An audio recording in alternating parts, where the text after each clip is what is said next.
lebih tepatnya apa yang pertama kali ditanyakan. Yang pertama kali. Misalnya apa yang dibutuhkan. Leren agamamu apa gitu. Kalau yang nggak boleh jelas kayak misalnya bagaimana perasaannya hari ini, itu jawabannya pasti sedih. Gitu. Iya benar. Itu 3 malam itu saya ngerasa ada yang aneh tuh. Dari mulai ranjang bergoyang-goyang sendiri, iya. Kok karena gempa? Saya kira awalnya gempa.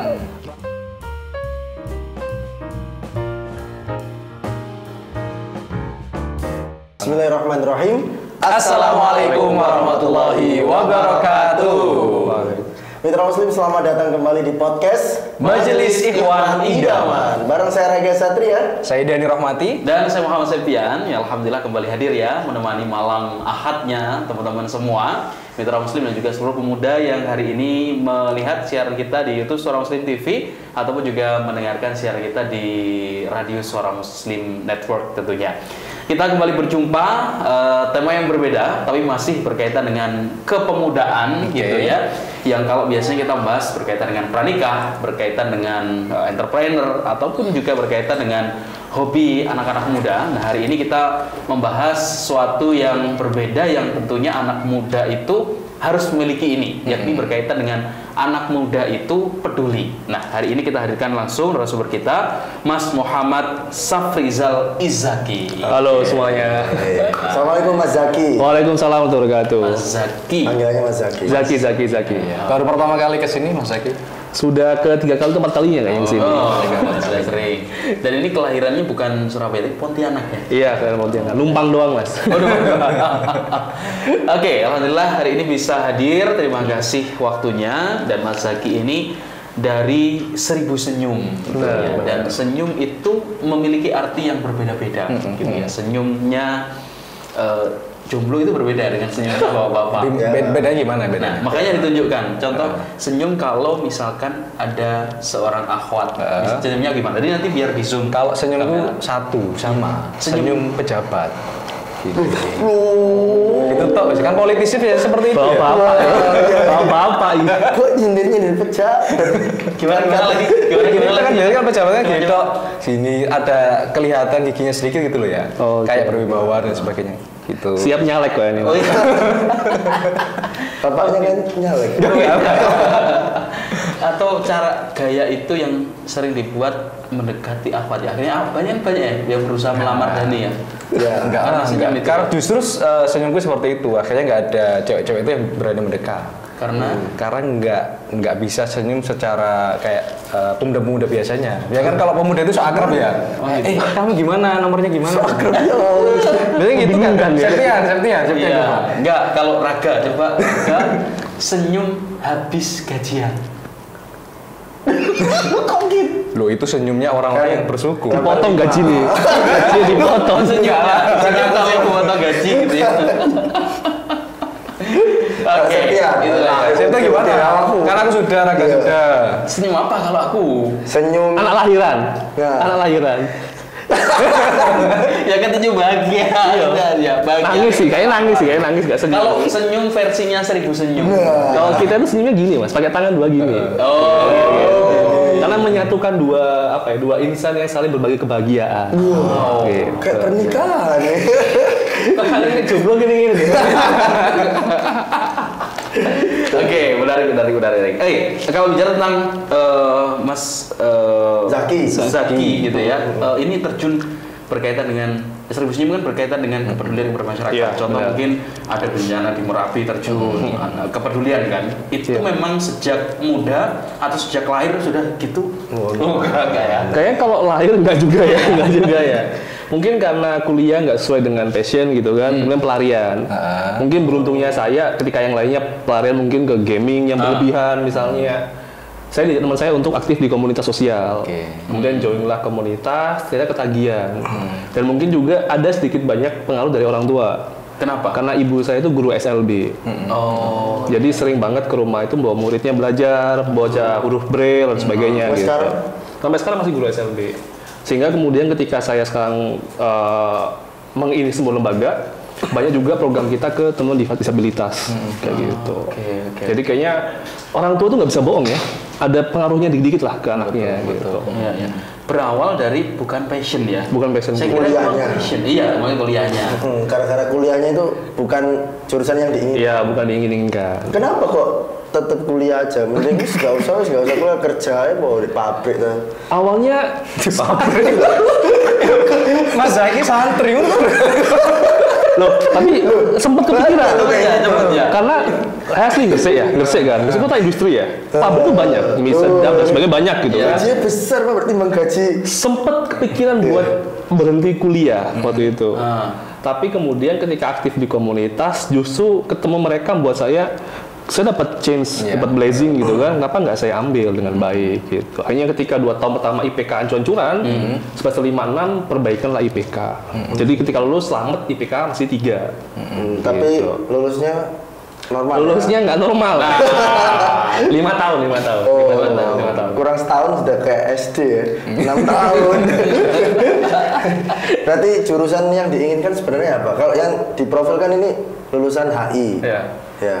Berarti dulu pengennya apa sebenarnya? Pengennya teknik, terutama di teknik mesin ya, sama teknik kimia. Karena emang sejak SMA hobinya fisika, matematika, kimia, gitu. Anak-anak cerdas biasanya. Kayak favoritnya Septian. Anak olimpiade lah. Oh iya, Olimpiade. Pinter hitung-hitungan. Iya. Septian kan dulu Olimpiade sains dulu. Sains apa? Oke. Sains Sakerta. Akhirnya kemudian ketika di kampus yang jurusannya kurang disukai tadi, akhirnya ikut komunitas kepedulian gitu ya. Iya, dan itu yang ngasih banyak hikmah buat saya sendiri gitu. Artinya fakta kalau di luar banyak orang nggak bisa sekolah, banyak orang yang makan sehari aja bisa nggak makan mungkin gitu kan. Dan saya ngerasa aku udah dapat beasiswa dari Kementerian Agama buat kuliah gratis dan sebagainya, kok malah tak sia-siain gitu sih Mas. Momentumnya mungkin di situ sih. Kalau poinnya, hikmahnya apa Mas ketika Mas ini kemudian ketemu sama komunitas itu, join? Karena biasanya kan ada juga pemuda itu yang joinnya hanya kayak Sebentar. nyoba-nyoba aja gitu, akhirnya Lebih banyak join ngejar gebetan Mas. oh gitu. Oh, banyak gitu. Ada juga yang gitu. Dulu gitu juga. Enggak lah. Iya, hikmahnya atau poinnya yang benar-benar membuat semangat sampai sekarang juga itu sebenarnya apa Mas? Hikmahnya dari itu komunitas itu? Karena seharusnya saya udah dikasih Allah banyak hal lah ya, kesempatan, opportunity untuk belajar dan sebagainya macam. Kalau saya sia-siain, justru saya telah mengambil haknya orang lain. Itu pertama. Yang kedua adalah kemudian di luar sana banyak orang nggak seberuntung saya untuk kuliah. Maka saya harusnya menyelesaikan studi saya dengan sebaik mungkin. Gitu sih. Dan yang ketiga adalah ketika saya lulus nanti, saya udah punya sebuah nadar nih, sebuah ikhtiar kalau kemudian lulus kuliah saya mau bantu orang sebanyak mungkin gitu. Oke, dulu masuk komunitas awal tuh komunitas apa dan kegiatannya ngapain aja? Saya masih ingat betul tuh tahun 2012 akhir saya join namanya Safe Street Children Surabaya. Apa? Safe Street Children Surabaya. Oh iya. SSC. Pernah. Itu anak jalanan. Kita ajak usul ya. Anak jalanan. Kita ngajar ke daerah Ambengan dan sebagainya macam gitu sih. Oh, berarti sampean ngajar juga. Ngajar, kemudian juga bantu anak-anak muda lain yang pengen join jadi kayak guide-nya juga akhirnya jadi guide gitu. Itu sudah sejak kuliah tahun berapa Mas kira-kira? 2020. Tahun 2012 Sampai. atau 13 lah kalau salah. Nggak lama, saya cuma 6-7 bulan. Habis itu dapat amanah lain kan dari organisasi lain, akhirnya harus saya lepas. Tapi nggak lepas dari kegiatan sosial.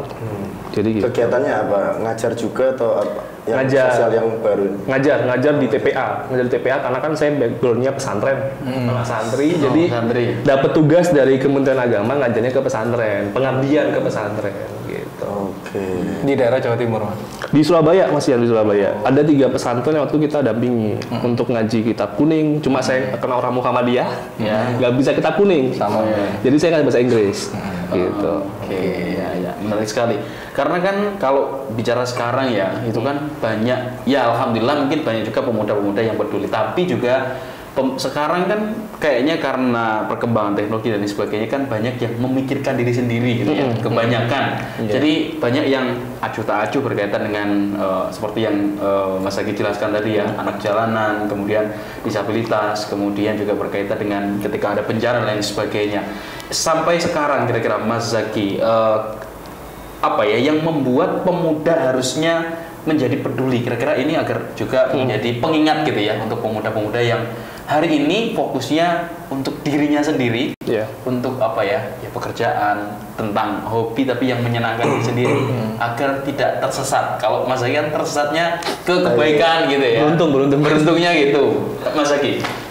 Kalau aku sih gini sih Mas, jadi waktu aku mulai sadar itu ketika baca kamusnya Oxford sebenarnya. Dia itu gini ternyata, definisi human dan human being itu berbeda. Manusia dan seorang manusia beda. Ini agak filosofis ya, dikit lah gitu. Banyak gak apa-apa Mas.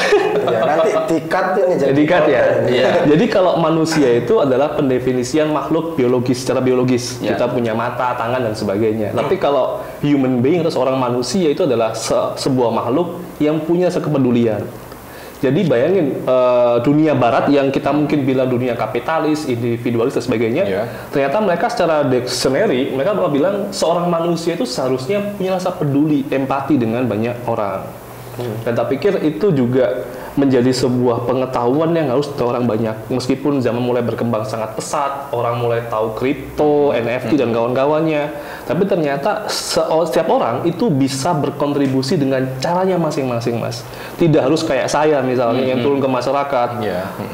Terlepas orang mau jadi BUMN, PNS, startup atau apapun juga yang mereka impikan, mereka tetap bisa berkontribusi dengan caranya masing-masing, Mas. Gitu. Oke. Pengalaman yang paling diingat sampai sekarang ketika terjun apa mungkin membantu orang-orang itu di mana dan kapan waktu itu? Agak mistis, gak apa-apa ya? Boleh. Ini seru ini ya. Cerita mistis. Jadi pengalaman saya pertama kali terjun ke lokasi bencana alam itu di Lombok. Ketika gempa Lombok tahun NTT 2000 ya? Lombok NTB, Mas. NTB. Geografi Tahun 2018. Kan ini tes Mas Zaki bener kelompok apa enggak gitu loh. Berarti kan akhirnya kan tahu kan. Oh berarti beneran. emang bisa andal. Saya tahu kalau NTB, cuma saya ngetes NTT ya. Kamu kok pakai AK? Itu kan nyamai kamu kiri kanan kaki. Dipoles ini, Mas. Iya. Jadi kalau di NTB itu saya kan 2 bulan setengah tuh di sana. 2 bulan 2 bulan setengah di sana. Di lokasi bencana itu. Lokasi bencana alam. Itu masih kuliah tuh? Udah berapa belas, Mas? Itu aku udah di SS dari Sibu Senyum udah. Oh, tapi sudah nikah Mas ya? Belum. Jadi gempa hari ini besok aku berangkat. Naik pesawat kan, turun di Mataram karena Mataram nggak kena dampak. Lah, waktu itu kita punya program untuk bangun huntara di sana. Iya, penghunian sementara. Penghunian sementara. Tapi beda sama kayak yang Semeru, bukan bentuknya pakai gapal dan sebagainya, tapi pakai kayu-kayuan gitu. Kita bangun di sana, dana yang terbatas, rumah yang bangun terbatas, maka nggak heran muncullah banyak percik-percik konflik antar warga, gitu kan. Aku sih kayak gitu ya, gitu kan. Lah singkat cerita, selama berapa malam itu kan saya tinggal sendirian tuh di posko, karena emang temen Enggak sama satu tim SS ini. waktu itu tinggal sendirian. Kita kan berangkatnya bergilir, cuma kebetulan saya yang stay di sana, karena nggak boleh sampai ada kosong kan shiftnya. Nah terus singkat cerita itu 3 malam itu saya ngerasa ada yang aneh tuh. Dari mulai ranjang bergoyang-goyang sendiri, iya. Kok karena gempa? Saya kira awalnya gempa. Ranjang itu goyang-goyang sendiri, terus kaca tuh kayak jeret-jeret gitu. Kaca? Iya, kaca jendela. Malam hari itu. Malam hari. Tak pikir itu adalah emang gempa.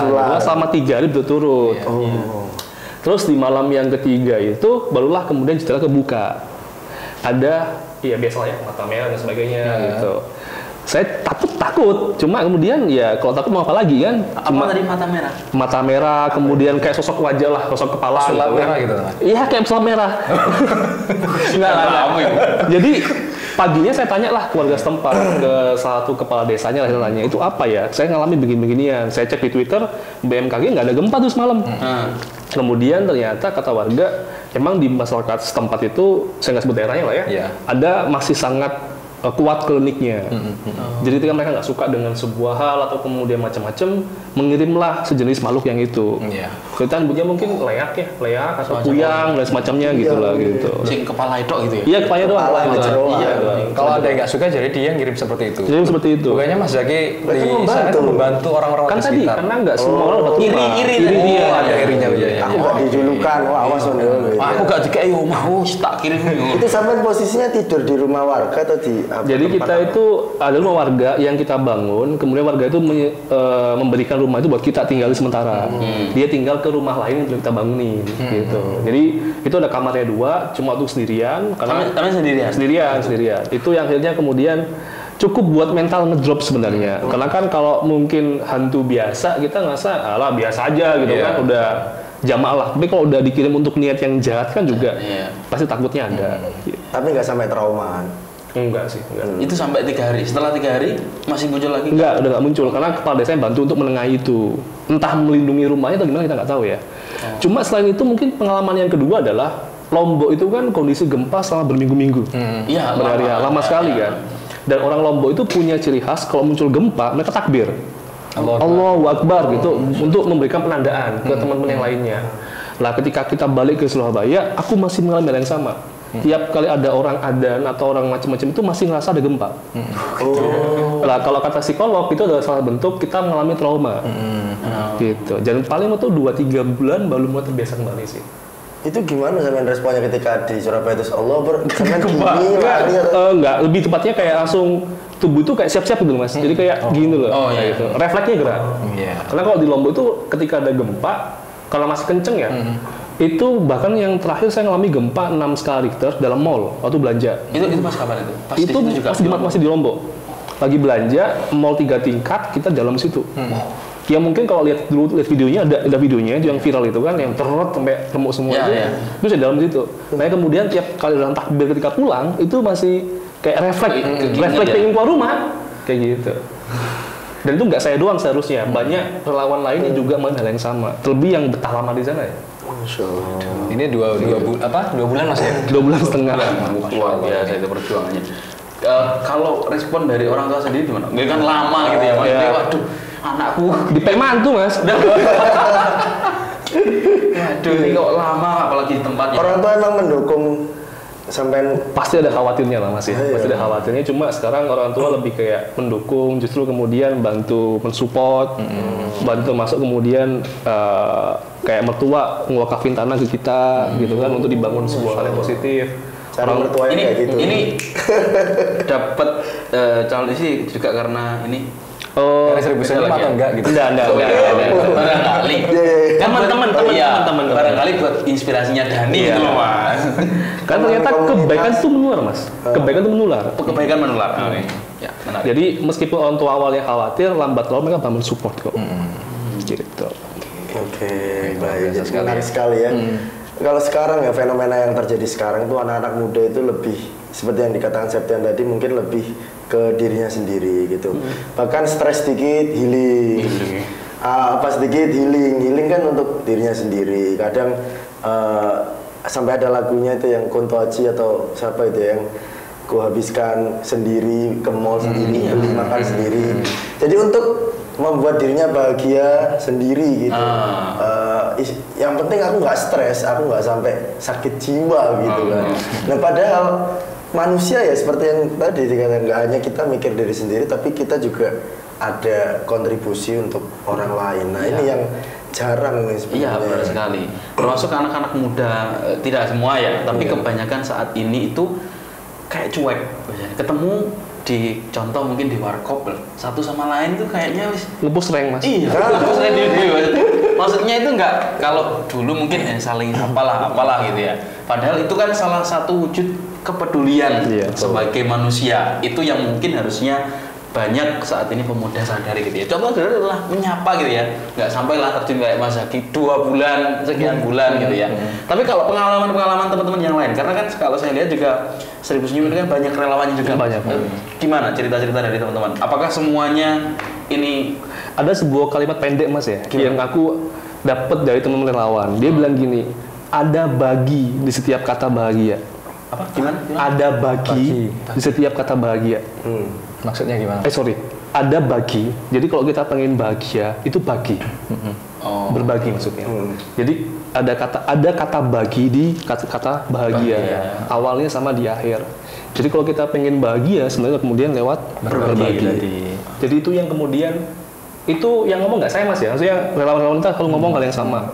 Mas ternyata ketika aku berbagi, entah dia donasi, entah dia jadi relawan ke lapangan, entah dia mendoakan orang lain, entah dia cuma sekedar menyapa dan membalas senyum, itu ternyata adalah sebuah kebahagiaan. Itu kebahagiaan untuk orang yang kita kirimkan senyuman, dan kita juga sebagai yang memberikan senyuman.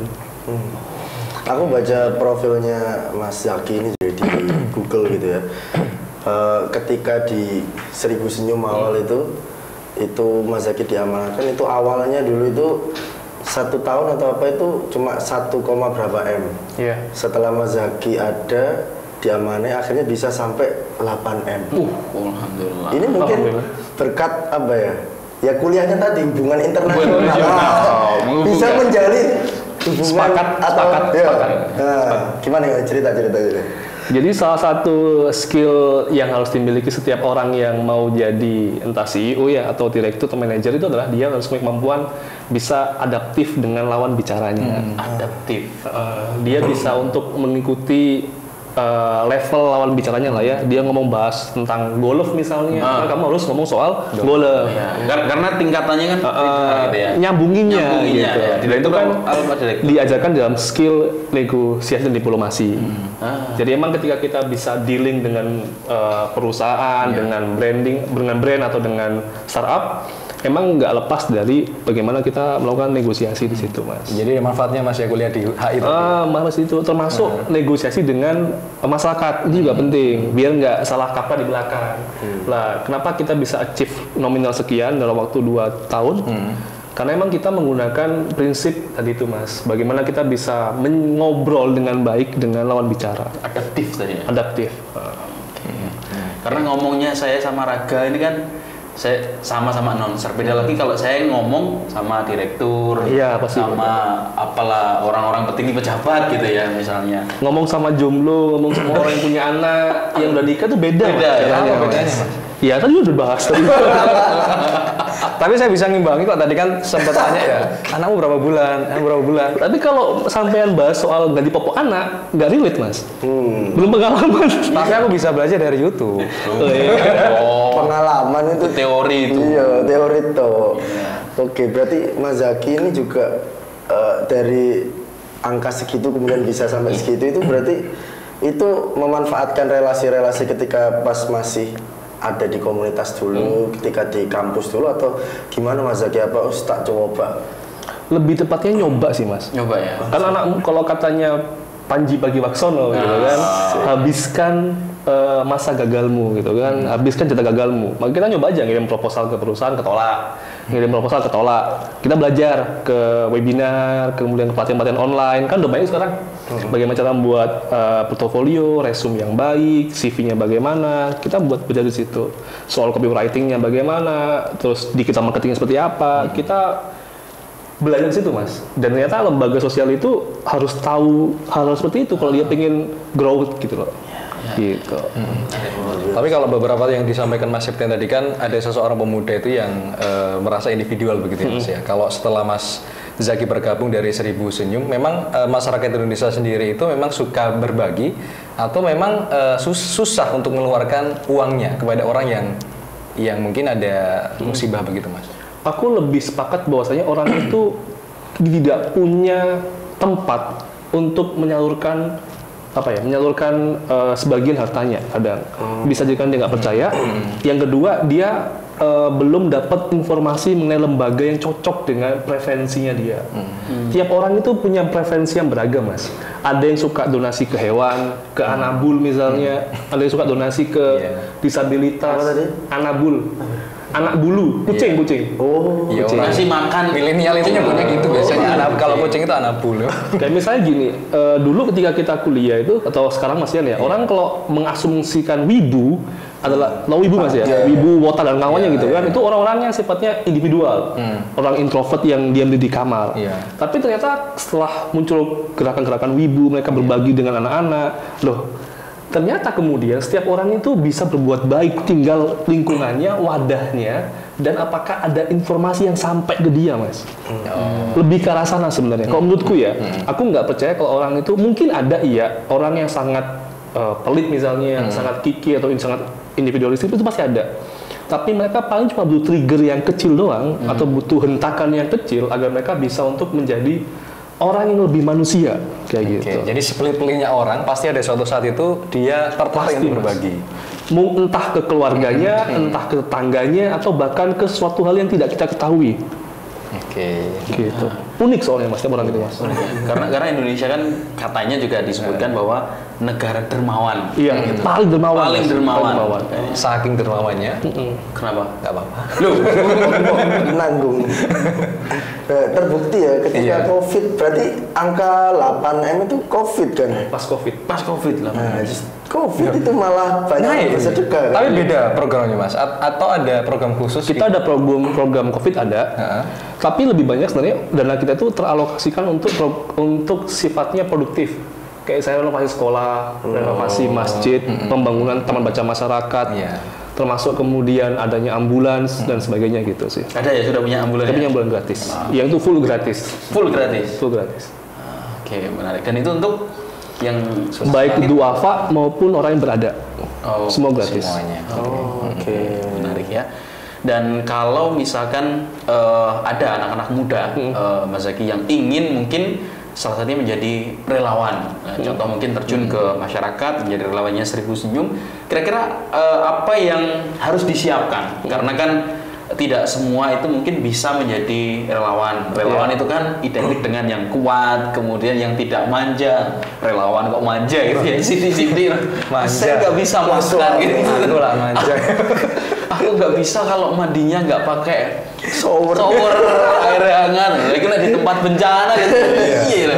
Ada seperti apa? Mungkin ada cerita-cerita juga Mas. Kalau kita tuh punya prinsip gini mas, al ilmu qoblal qaul wal amal. Wah, apa Ilmu itu itu sebelum ucapan dan tindakan. Oke. Jadi sebaik apapun niatnya, kalau ilmunya nggak ada itu jatuhnya malah menjadikan masalah. Kayak misal di Semeru kemarin tuh ada penumpukan sembako, penumpukan pakaian.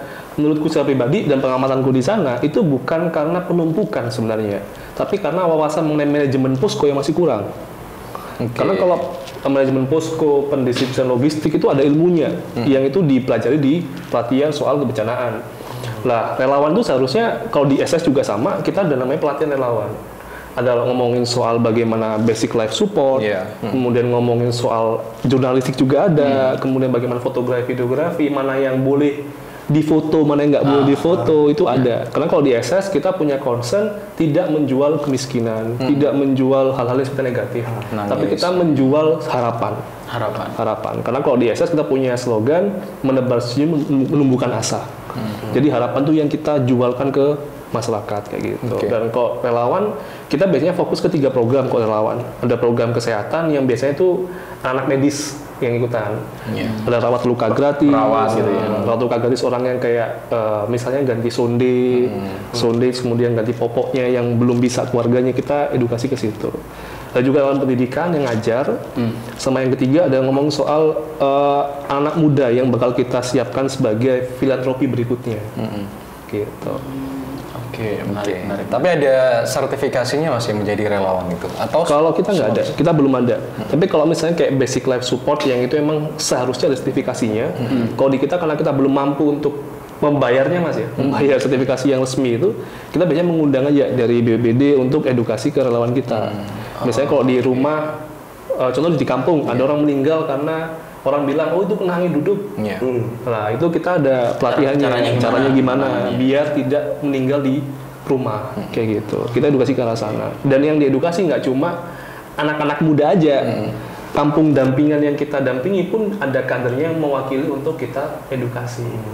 Gitu. Oke.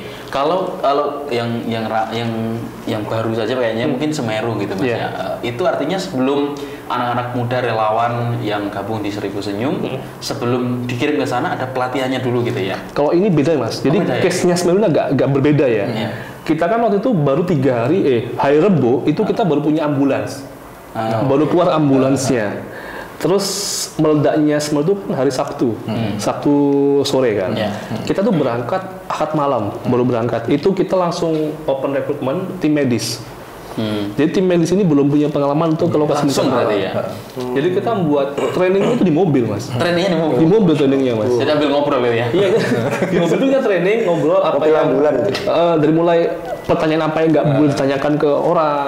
Contoh nih, orang datang ke posko, apa pertanyaan yang pertama kali kita tanyakan? Iya. Bukan siapa namanya, bukan dari mana asalnya, tapi apa yang dibutuhkan, apa yang bisa dibantu, bisa dibantu.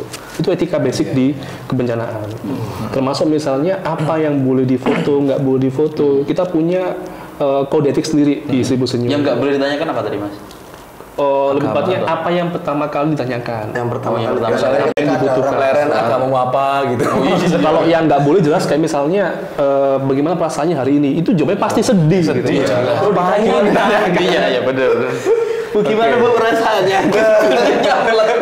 Bukan talk show. Padahal itu seharusnya di etika jurnalistik itu sudah ada Iya benar. undang-undangnya dari pers. Nggak boleh ditanyakan hal seperti itu karena nggak etis lah. Iya, kayak benar. gitu. Lah itu bayangin di mobil tuh.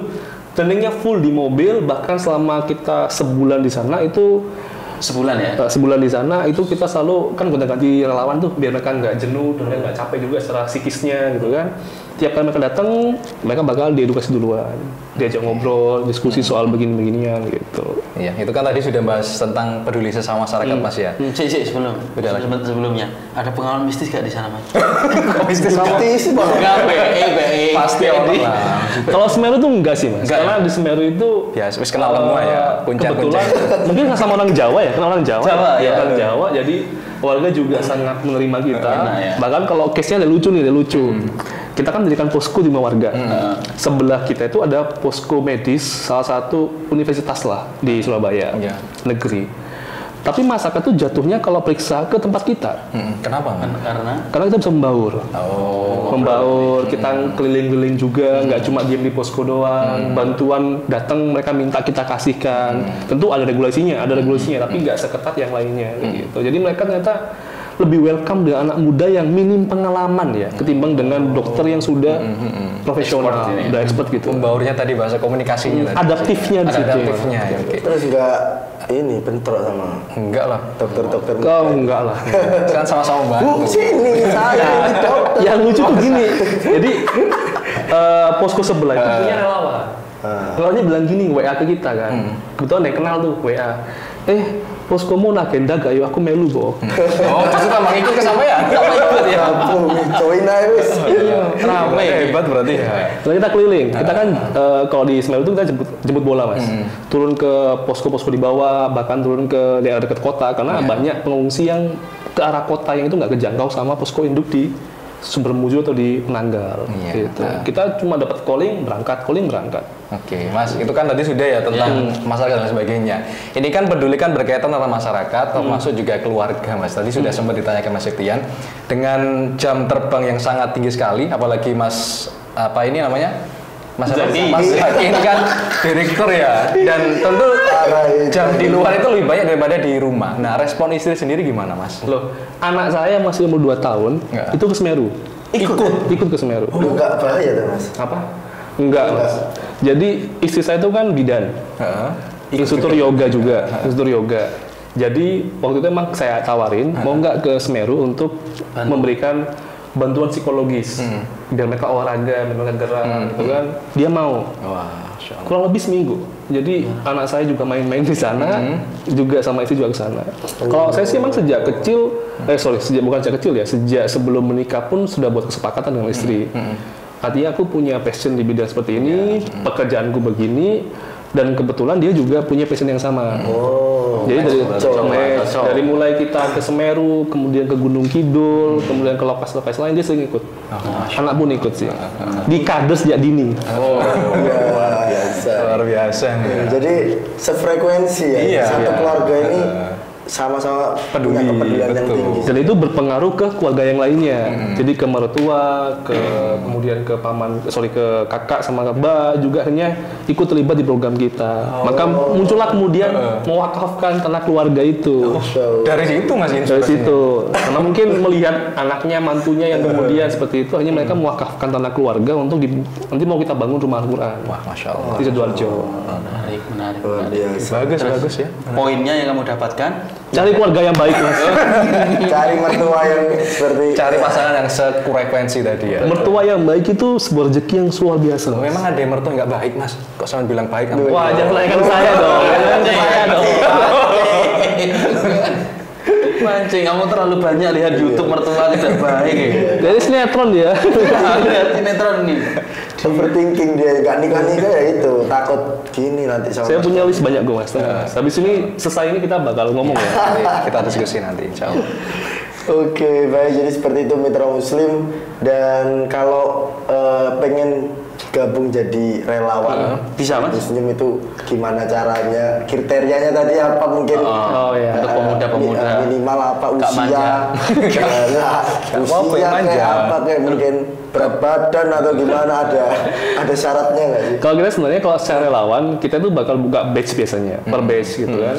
Kemungkinan kalau ini September bakal buka relawan. Karena kita kan sedang proses peresmian rumah singgah pasien gratis di dekatnya rumah sakit Adiwisada. Iya. Kita punya rumah singgah pasien itu kolaborasi dengan Bank Mandiri. Nah, itu kita bakal membuat batch pelatihan tapi khusus relawan medis sementara ini. Karena kita bakal concern untuk program kesehatan.